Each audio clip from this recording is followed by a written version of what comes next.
The Chairperson of Parliament's Social Services Cluster is currently giving a media briefing on the cluster's oversight role, focusing on the recent impact of flooding on education and the effectiveness, of course, of SETAs. These are Sector Education and Training Authority boards. Let's listen in.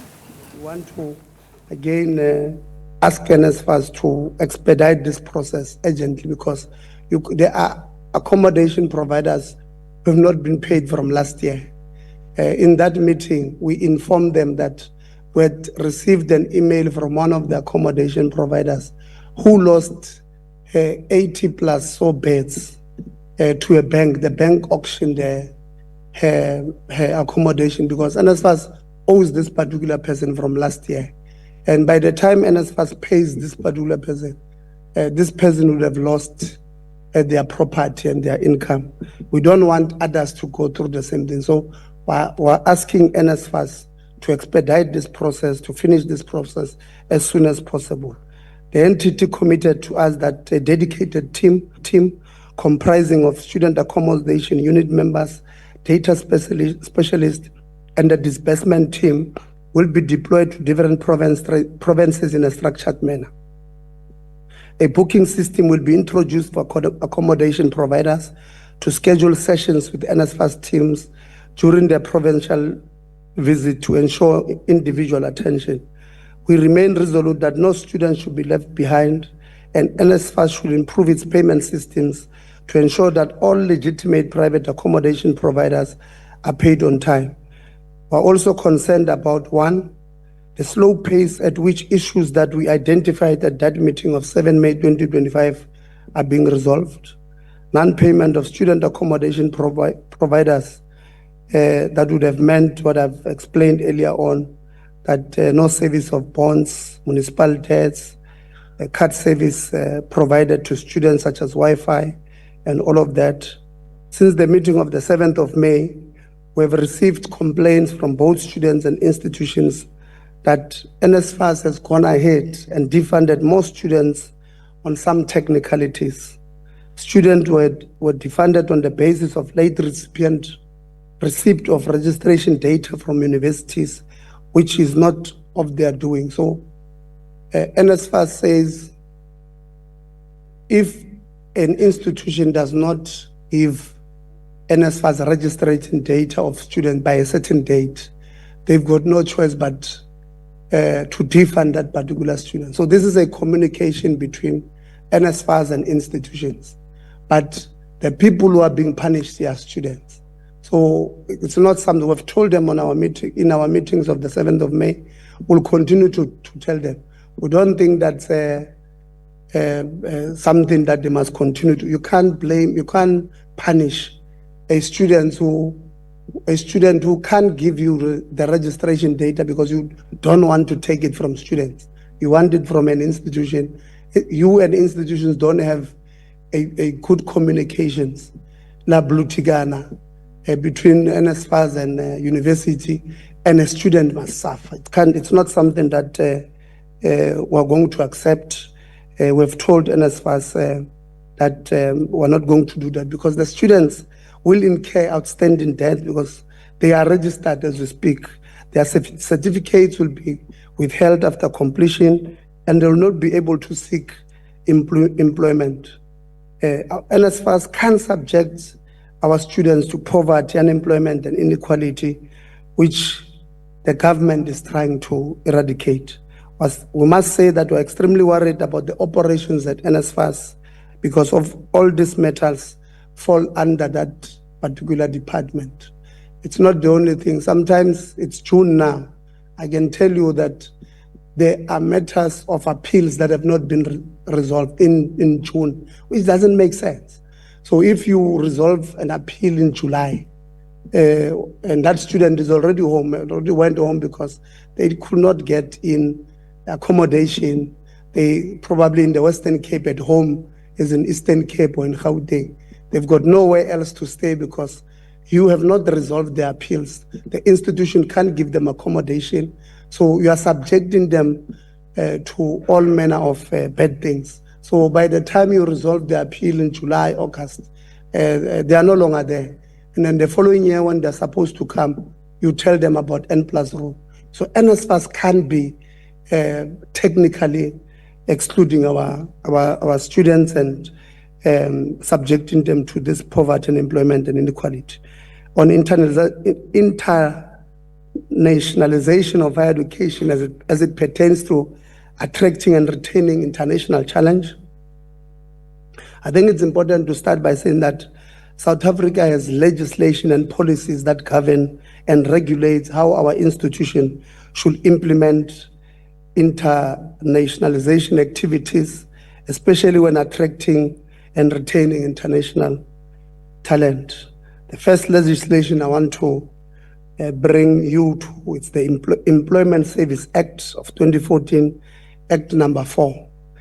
Section 8, subsection 2 of the Employment Service Act, which says that the employers must satisfy themselves that there are no other persons in the Republic with suitable skills to fill a vacancy before recruiting a foreign national. This is an act that has been signed, it's a law. So therefore, these institutions of ours who even hire our foreign brothers and sisters, and this is not us being xenophobic. We are not xenophobic. We believe that, in fact, there's a framework which I'm going to read later. We believe as higher education that we can't survive without this word has been giving me a problem for a while, internationalization. So it's very important that we place it on record that we are not xenophobic, because there are others who are going to say we're xenophobic when we are saying our laws must be adhered to.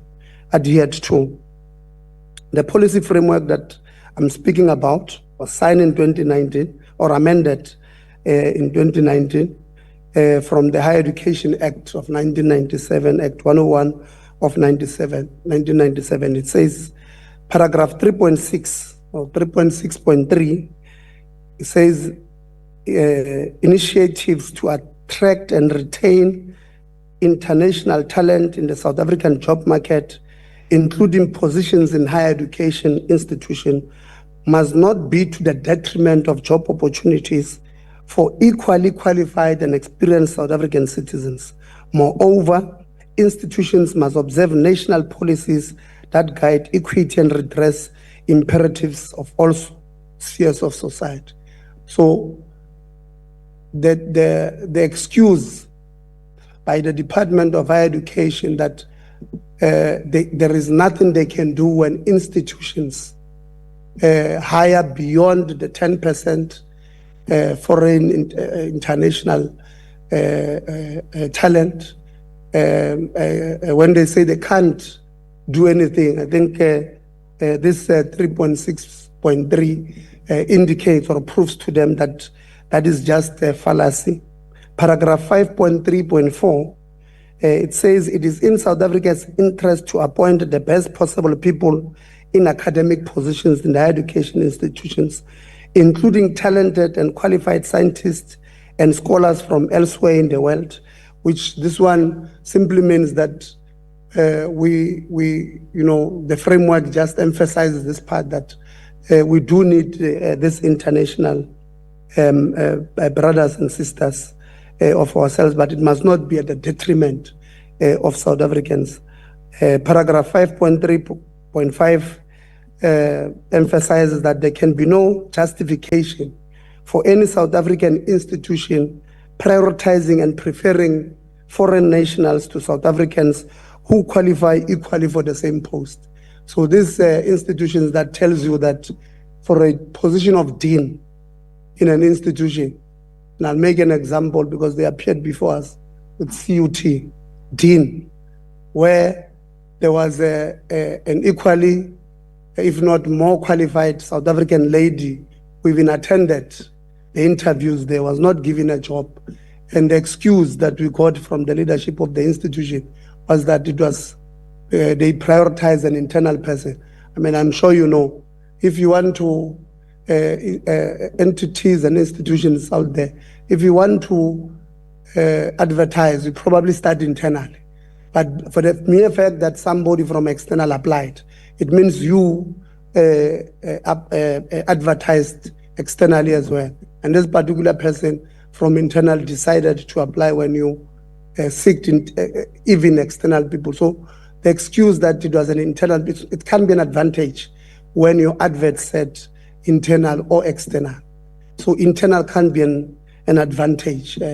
What must be an advantage is the qualifications of this particular person. And West part in that institution, the person who then occupied or who's acting in the position of this foreign person who was internal, who became the dean, was also a foreign.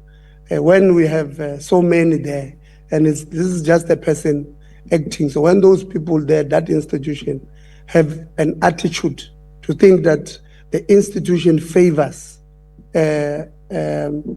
foreigners, especially that you have exceeded the threshold of 10%, you are at around 14% of foreign national, you can't then blame them.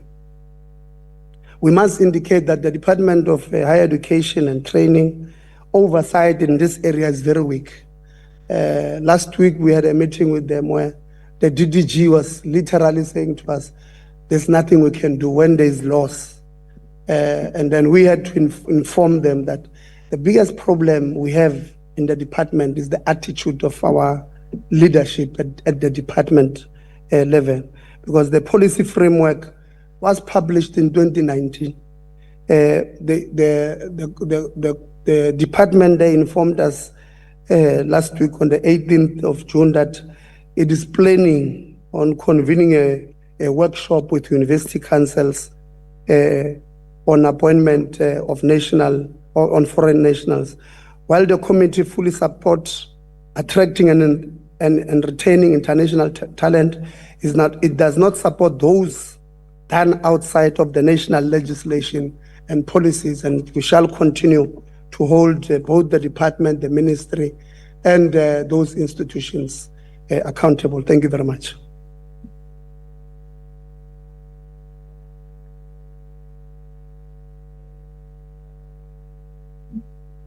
Thank you very much, Honorable Chair Lidzie, for that comprehensive presentation on the critical issues that the committee is dealing with. May I now invite the Honorable Chairperson of the Select Committee on Education, Sciences and Creative Industries, Honorable Feni.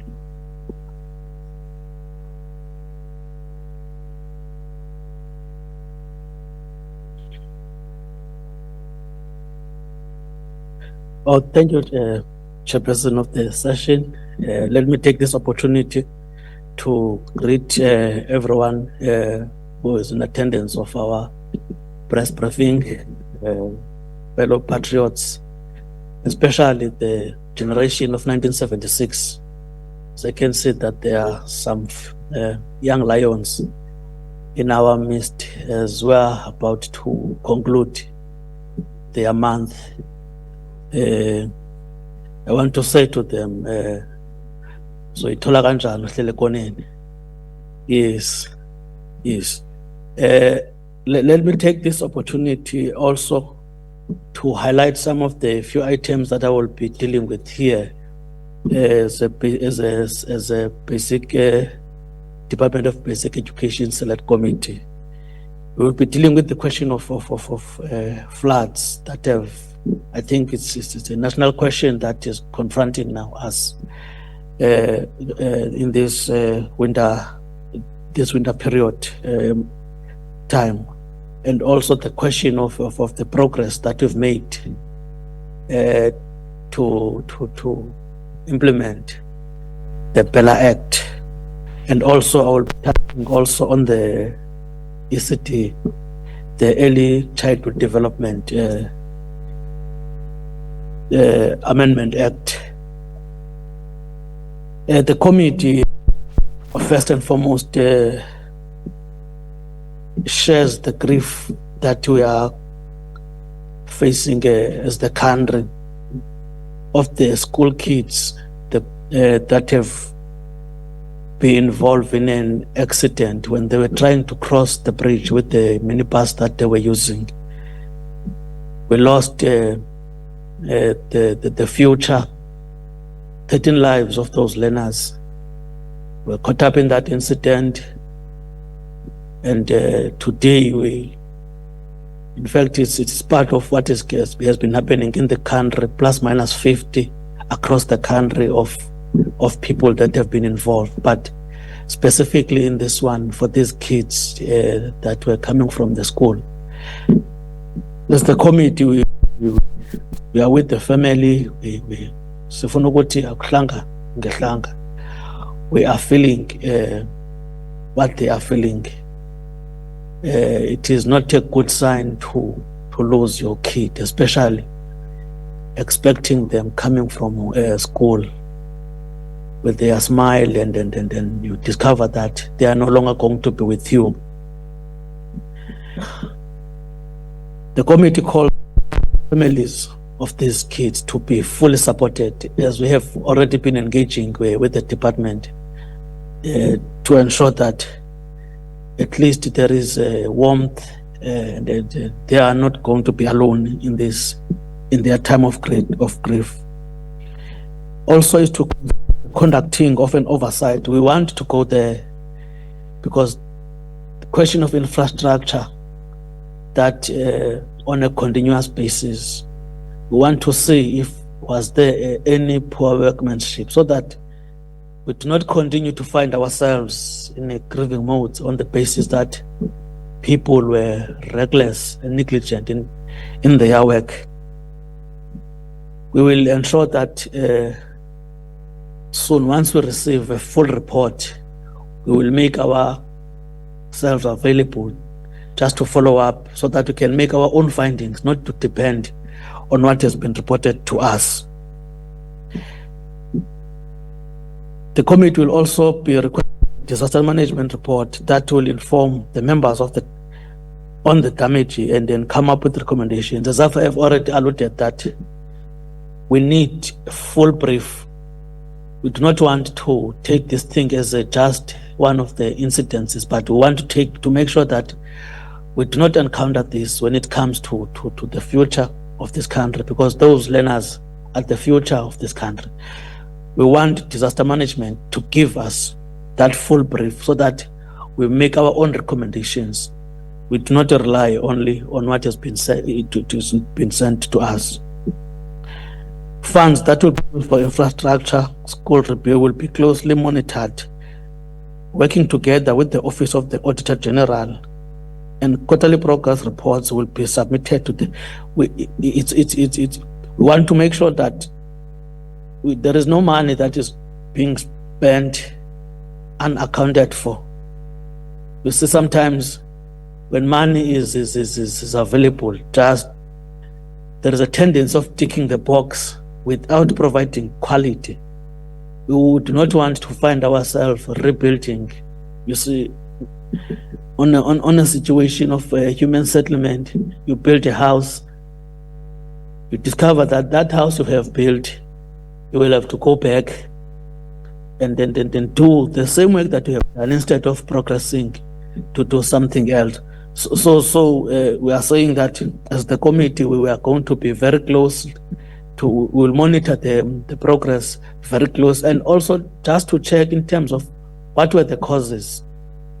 Are there any reconnect activities that were caused by human nature? Because sometimes we might have these floods, but if the conditions are not conducive for those, then we are going to be finding ourselves on a consistent mode of redoing what have been done. On the question of Bella Act, as it was passed last year, I think in November, the president signed the bill into the law. We know that it was not an easy journey, you see, because there are those who are across the fence, whilst we're building a united nation, one nation for everyone. to live. But we discovered that there are those who are across the fence who are consistently against the progress and development. Whether we talk about law, whether we talk about bringing people together to be one community. So Bella Act was a progressive piece of law that begins to respond to that, so that our kids can be able to be under one roof. The committee appreciate the work that the department have done in its quest to speedily implement the Basic Education Amendments Law in terms of reference, and is closely monitoring the progress of implementation. More importantly, the committee is paying attention to the full implementation of compulsory grade R, especially with regard to schools having capacity to accommodate the learners, as well as appoint more qualified educators for early childhood development.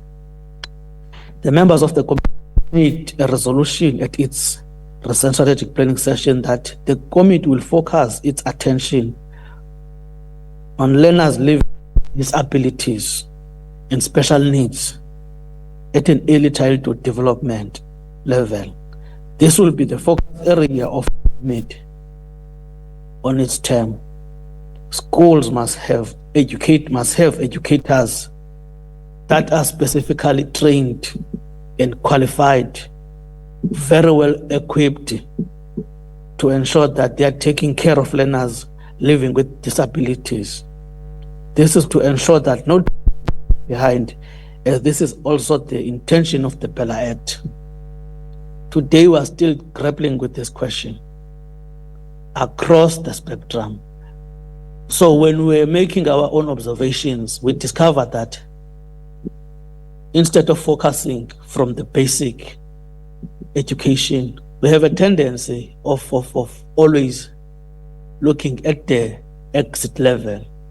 So our task now and our focus is to ensure that we are starting from their birth, start them on their grade R's, so that this becomes a norm and everyone is acquainted and is well equipped to deal with this particular question. Not that is a question of favor, but is the constitutional prerogative that early childhood, especially disability and kids with special needs, are being taken care of.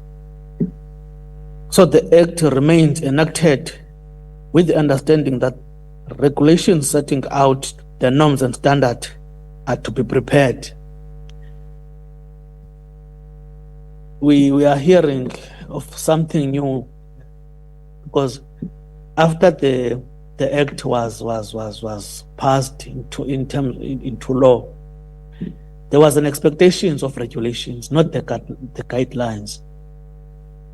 We are hearing now of the guidelines that have already been sent to the provinces. We will wait for the report so that we can understand as to what is actually happening now, which direction are we taking, because our understanding. All right, these are live visuals we're beaming to you from the Good Hope Chamber in the Parliamentary Precinct in Cape Town. You've been listening to the Social Security Cluster in Parliament outline their response to a number of developments over the recent past, including the devastating flooding in the Eastern Cape. There's been commentary around the National Student Financial Aid Scheme and the CETAs, of course, which have been in the headlines for all manner of reasons. We'll continue distilling that for you throughout the course of the day.